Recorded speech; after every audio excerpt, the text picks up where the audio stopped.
Olá, esse é o Informe Blumenau Entrevista, que conversa hoje com o deputado federal Gilson Marques, que é afiliado ao Partido Novo. Deputado, obrigado pela deferência com o Informe Blumenau Entrevista.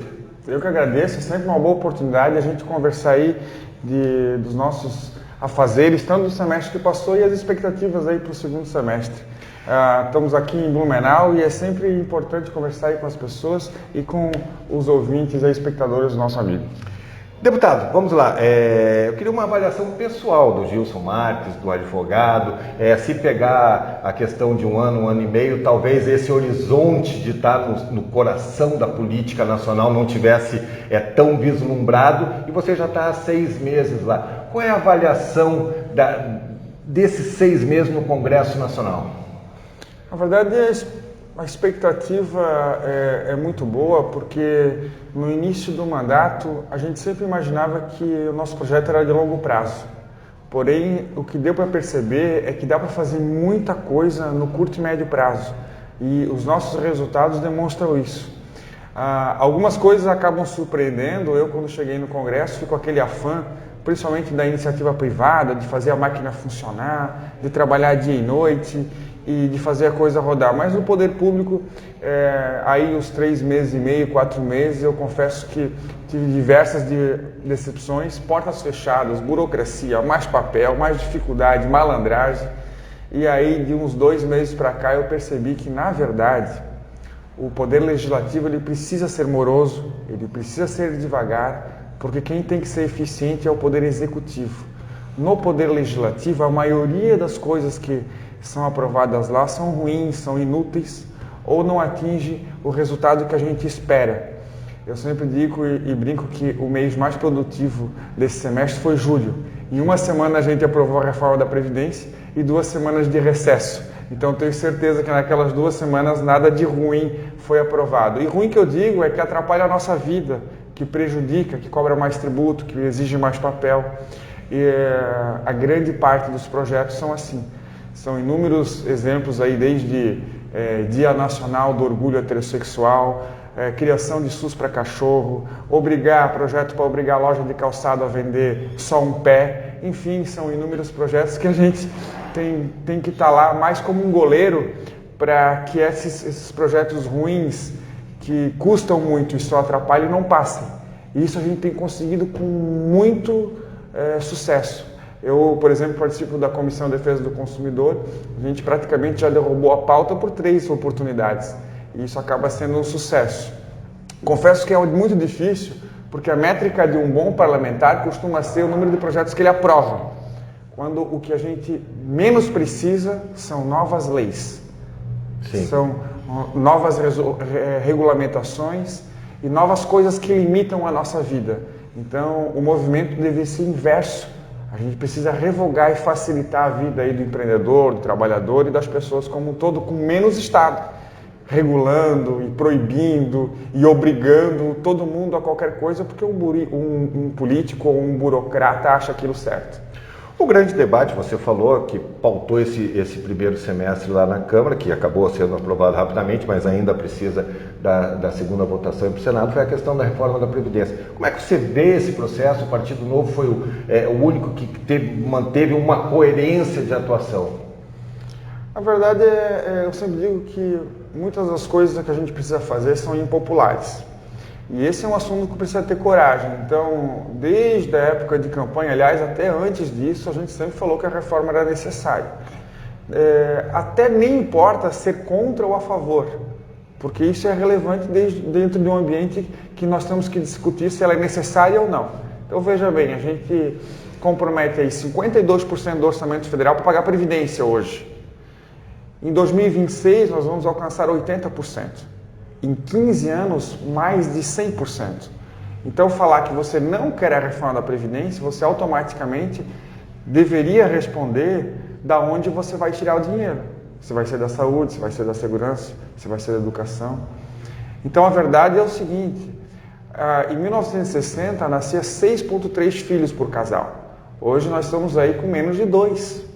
Então, não tem mais força de trabalho, ainda mais trabalho formal, que sustente o pagamento de um aposentado. E, por outro lado, a sobrevida também aumenta. Hoje nós aí pulamos para 82 anos a expectativa de sobrevida para o homem e 84 anos para a mulher. Então a gente tem uma evolução histórica que até é positiva, que a gente precisa adequar receita e despesa. Então essa reforma ela não é espetacular, ela não é sensacional. Nós mesmos votamos contra, por exemplo, nos destaques da reforma, porém ela é uma situação muito melhor do que nós temos hoje. Então a gente aí avançou alguns degraus, da economia prevista por Paulo Guedes em torno de 1 tri, nós conseguimos chegar a 750, conforme o estudo do IFI, e então ela ainda vai continuar deficitária, porém assim a expectativa é que nos próximos anos a gente consiga pelo menos tirar aí o nariz para fora da água e começar a girar a economia novamente. Uma das críticas é a falta da inclusão, né, dos municípios e estados nessa reforma, mas há essa possibilidade ainda de isso ser pautado no parlamento? Na Câmara de Deputados, o único partido que apresentou esse destaque, que insistiu para essa inclusão, foi o Partido Novo. Eram 15 destaques, esse era o nosso, porém no dia da votação teve uma movimentação muito grande dos outros parlamentares que não gostaram desse nosso destaque, inclusive não aceitaram até discutir ele, porque ele é extremamente impopular, principalmente para os estados do Nordeste. E isso nos preocupou muito, porque deu a entender de que prejudicaria inclusive a votação positiva da reforma. Se não isso, com certeza o prazo, porque precisaríamos discutir o mais rápido para votar aí antes do recesso. Então, considerando isso e pelo risco da não aprovação, seja do destaque como da reforma, nós costuramos um acordo, o acordo ficou bom e era o possível a se fazer. Essa inclusão vai ser feita no Senado Federal, em apartado a PEC 6, conforme ela já foi aprovada na Câmara de Deputados, então não prejudica o andamento. Imediatamente vai ser criada uma comissão especial na Câmara de Deputados, onde vai ser incluído e discutido a inclusão dos municípios e estados. Então deve acontecer aí já ainda durante esse segundo semestre a discussão sobre essa inclusão ou não. Nossa posição é de que se a reforma é para todo mundo, ela tem que ser para todos os setores, todas as profissões, todos os territórios e também todos os entes da federação, Estado, município e União. O que deve pautar, passada a reforma da Previdência, ainda precisa fazer esse ajuste, mas qual é o debate necessário que precisa ser feito nesse segundo semestre no Congresso Nacional? Essa pergunta é muito boa porque nós estamos falando das coisas inúteis, né? Por exemplo, antes de votar a Previdência foi aprovada a inversão de pauta, a inclusão de pauta da vaquejada. Não estou dizendo que é um assunto que não deve ser discutido, mas é óbvio que a reforma da Previdência ela é prioritária. Se o Congresso optar para nós resolvermos as coisas que são urgentes e prioritárias, a sequência é a reforma tributária, que já foi aprovada a do API, que na verdade é só uma substituição tributária na CCJ, tem a do Rauli, que está pendente, que institui o projeto do IVA, e deve vir a do Paulo Guedes, que aglutina o que é melhor das três no mesmo momento. Então essa é a sequência. Logo após, ou até concomitante, eu espero, deve vir a revisão do Pacto Federativo e após aí a reforma política. Então essa é a sequência. Se isso for possível após a reforma previdenciária, é um grande caminho aí a ser seguido, talvez a metade, para a gente conseguir o que se espera. E se isso a gente conseguir nos próximos 2 anos, eu vou estar muito, muito feliz mesmo. Deputado, ao longo da história aqui de Santa Catarina e do Brasil afora, a relação que se estabelece muito de prefeitos, vereadores com os deputados federais é uma relação de troca por emendas parlamentares, no bom sentido, é uma relação que eles vão em Brasília, gostam de conversar com os deputados, gostam que eles sejam recebidos no gabinete. Como é que tem sido essa tua atuação e como é que é a tua opinião com relação às emendas parlamentares que, não estou entrando no mérito se bom ou não, mas sempre foi motivo de muita busca principalmente pelos gestores municipais, para tentar sanear, aí, resolver algumas pendências dos municípios? É assim, ó, primeiro que nós somos contra as emendas parlamentares. O dinheiro tem que ficar em Blumenau e não ser retirado de Blumenau, ir para Brasília e nós esperarmos que um político ou um parlamentar saiba o que é melhor e devolva aquele dinheiro. Então veja só, Santa Catarina tem 295 municípios, várias entidades, várias associações. Existe a possibilidade de alguém saber qual é o problema daquela comunidade, quanto custa, qual é o orçamento, qual é a solução? Não tem. Então a grande verdade é que as emendas parlamentares, em regra, são usadas como chantagem em época eleitoral. E o sistema também ele é muito ruim, porque todos esses municípios, todas essas associações, todos esses vereadores têm por hábito pegar dinheiro público para pagar passagem aérea, hotel, frigobar, para tirar tempo dele e do parlamentar em gabinete para justificar essas emendas ou oferecer coisas que eu considero imoral. Então, não é inteligente fazer isso. Como todo deputado tem o mesmo valor de emendas, nós resolvemos fazer essa escolha e essa triagem de forma técnica. Então, nós criamos um edital, está lá no meu site, gilsonmarques30.com.br/sem-barganha, onde a pessoa vai apresentar o projeto, quanto custa, por que precisa, qual o número de pessoas atingidas. Nós vamos avaliar a gestão, se há transparência ou não, a aplicação desse recurso, fiscalizar, enfim, justamente para nós termos uma triagem não eleitoreira, para nós termos a certeza, ou pelo menos se esforçar para isso, que aquele valor vai ser bem aplicado, sem precisar de que todo mundo vai ter esse gasto enorme, essa perca de tempo enorme, para ir lá entregar papel e tirar foto com o deputado, porque isso tudo é feito numa plataforma online. Inclusive, se você tiver interesse de apresentar o projeto ou tiver alguma entidade que tenha esse interesse ou precise, é só fazer o cadastro lá e que vai ser feita uma análise de todos eles.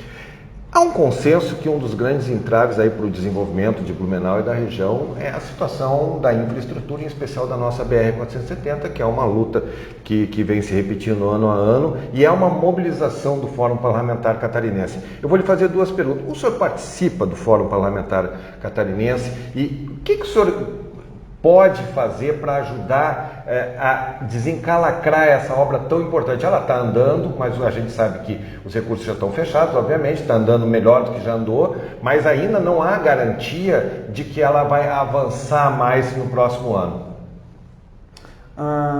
Primeiro deixar claro que existe um hábito das pessoas de cobrar duplicação ou asfaltamento de estrada de parlamentar. A atividade parlamentar típica é de fiscalizar e legislar.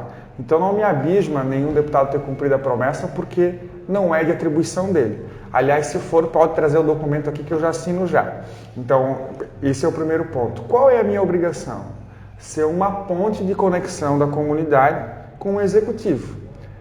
Essa consciência eu tenho, tanto que a gente já se empenhou nessa duplicação, até inclusive antes de ter assumido o cargo. Então eu fiz reunião com o DENIT, já fui no Ministério da Infraestrutura, nós já mandamos ofício, já solicitamos novamente, já fui em loco, aliás fiquei 4 horas na fila lá. Então a gente tem se esforçado ao máximo para cobrar da entidade competente, que é o Executivo, o Ministério da Infraestrutura, a operação mais agilizada dessas obras, porque todo mundo que passa lá vê que só tem tartaruga trabalhando e não sai nunca. Agora tem uma outra promessa para 2021 ser finalizada, eu não acredito, não nesse ritmo que está e não com o dinheiro que tem à disposição, mas estão lá fazendo. Com relação ao Fórum Parlamentar, eu participo, faço parte. De fato, em algumas oportunidades eu tive que faltar, porque a reunião ela é agendada no mesmo horário de plenário ou das comissões da CCJ. E como eu tenho assiduidade tanto em plenário como nas comissões, eu priorizo as votações e as discussões importantes para o país sem faltar nas minhas obrigações, tanto nas comissões, que às vezes eu tenho 3 concomitantes até, e nas sessões plenárias. Porque nossa bancada é pequena e às vezes tem votações muito importantes para o futuro do país. Por exemplo, a lei de licitações. Você precisa fazer encaminhamento de votos e tal. E não faz sentido eu sair para fazer a reunião do Fórum Parlamentar. Muitas das vezes, nessas vezes que eu não fui, talvez foram umas 2 ou 3, a gente encaminha um assessor que participa da agenda e repassa para nós. Uma outra coisa é que nem sempre eu acho produtivo as reuniões, porque diversas reuniões você faz para coletar informações ou até para marcar a próxima reunião. Então, a nossa vida, como é muito proativa, a gente precisa escalar prioridades. Otimizar. Isso. Bom, para encerrar, tem 2 perguntas, rapidamente. Uma avaliação do presidente Bolsonaro, do governador Carlos Miguel. São 2 propostas novas, né? O Bolsonaro, ele tem dado algumas escorregadas. Acho que não é relevante num contexto econômico geral e de gestão. A mídia costuma gostar de filmar e de falar das tretas. Porque ele criticou lá o presidente da OAB. Eu concordo ou não, percebe que isso não tem nada a ver com a gestão de país, não é o que vai resolver o problema ou não. Mas quem fala é ele? Pois é, quem fala é ele. Então, isso, por ele falar, acaba causando mídia, mas o fato dele falar ou não deveria prejudicar a gestão pública. E isso eu fico muito feliz porque na gestão econômica, o Ministério da Economia, que é formado aí por Paulo Guedes, tem o Salim, tem o Rogério Marinho, o Paulo Ebo, enfim, são pessoas espetaculares, sensacionais, que estão fazendo um trabalho muito bem feito e estão tocando a agenda econômica do país. Que é isso que vai trazer saúde financeira. Querendo ou não, saúde, segurança, educação e até duplicação depende de dinheiro. E o Ministério da Economia está fazendo com os projetos, com a apresentação, por exemplo, da medida provisória de liberdade econômica, que deve vir através do PL aí no 2º semestre. Então, a gente tem tido muito sucesso. A postura do Bolsonaro, ela acaba comprometendo, apesar de várias pessoas gostando ou não, mas é uma verruguinha no pé. Então a gente tem que relevar isso e perceber no contexto. Sem contar de que muitas das coisas ruins que aconteciam em outros governos, agora como não acontece, também não é divulgado. Por exemplo, em governos passados, 6 meses de primeiro mandato, já tinha sido enviado bilhões de reais a outros países. Essa torneira, por exemplo, fechou. Então, só em se saber de que está tentando se recuperar, pagar a conta do boleto que veio de empréstimos passados e fazer com que o empreendedorismo, a geração de riqueza, a facilitação do negócio, a privatização de empresas, a diminuição do Estado, é um mote desse novo governo. Então, tem sido muito positivo aí nessa nossa balança. Carlos Moisés? O Carlos Moisés ele tem um desafio talvez muito maior, porque a quantidade de recursos aí que o Estado de Santa Catarina tem é muito pequeno. O Estado de Santa Catarina é roubado, né, pelo governo federal, menos de 20%, se contar estados e municípios, que volta na forma de tributos.